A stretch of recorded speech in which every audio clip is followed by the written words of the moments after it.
আমরাই কি আমাদের সব থেকে বড় শত্রু? আমরাই কি প্রত্যেক দিন তিলে তিলে নিজেদেরকে মেরে ফেলছি? আমরাই নিজেদের এবং নিজেদের আপনজনের ক্ষতি করে চলেছি বছরের পর বছর ধরে। আসুন আমরা শুরু করি আজকের একটি নতুন এপিসোড। সকালে ঘুম থেকে উঠে এবং রাত্রে ঘুমাতে যাওয়ার আগে আমাদের প্রধান একটাই কাজ, সেটা হচ্ছে দাঁত ব্রাশ করা। আমরা এই দাঁত ব্রাশ করতে গিয়ে কোনো না কোনো কোম্পানির টুথপেস্ট ইউজ করে থাকি। এইবার ওই টুথপেস্টের পেছন দিকে বা নিচের দিকটায় আপনি যদি লক্ষ্য করেন, দেখতে পারবেন সবুজ বা লাল বা কালো বা নীল, এই চারটে প্রধান রং দেখা যায়। এই চারটে রং কিসের? কখনো লক্ষ্য করেছেন? কখনো জানতে চেয়েছেন?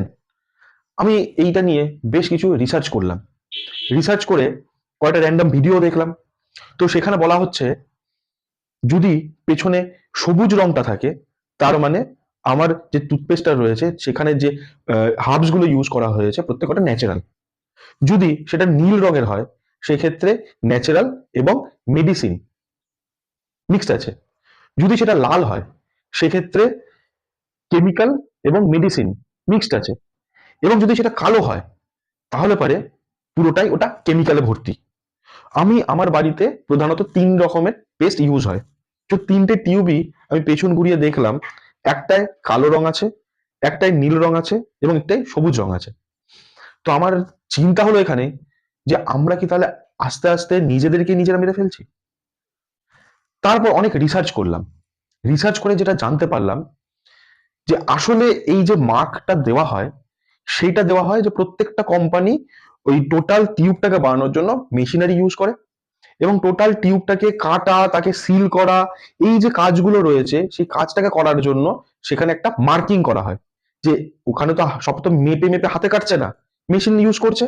তো মেশিনের ভাষাও যাতে মেশিন যেটা বুঝতে পারে, সেই কারণে ওইখানে একখানা কোটিং করা হয় বা একখানা সিগন্যাল দেওয়া হয়, যেখানে গিয়ে লেজার লাইটটা বা মেশিনটা জানতে পারবে যে এইখানে গিয়ে আমাকে এই টিউবটাকে কাটতে হবে এবং এখান থেকে এত ফোল্ড করতে হবে, সিল করতে হবে। তো অনেক আমি ভিডিও দেখলাম যেখানে বলছে যে না, এতগুলো ন্যাচারাল রয়েছে, এটা মেডিসিন রয়েছে, এটা কেমিক্যাল রয়েছে। আদতে কিছু নয়। যদি আপনাকে কেমিক্যাল বা মেডিসিন বা ন্যাচারাল দেখতে হয়, তাহলে আপনাকে টুথপেস্টের পেছনে যে ইনগ্রিডিয়েন্টস গুলো রয়েছে সেইগুলো আপনাকে পড়ে দেখতে হবে।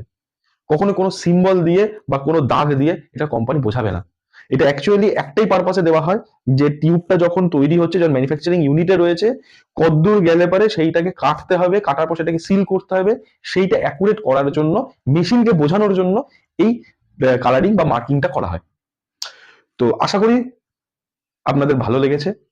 তো এই টাইপের ভিডিও দেখার জন্য সবার আগে সাবস্ক্রাইবটা করতে হবে এবং লাইক বাটনটা প্রেস করতে হবে।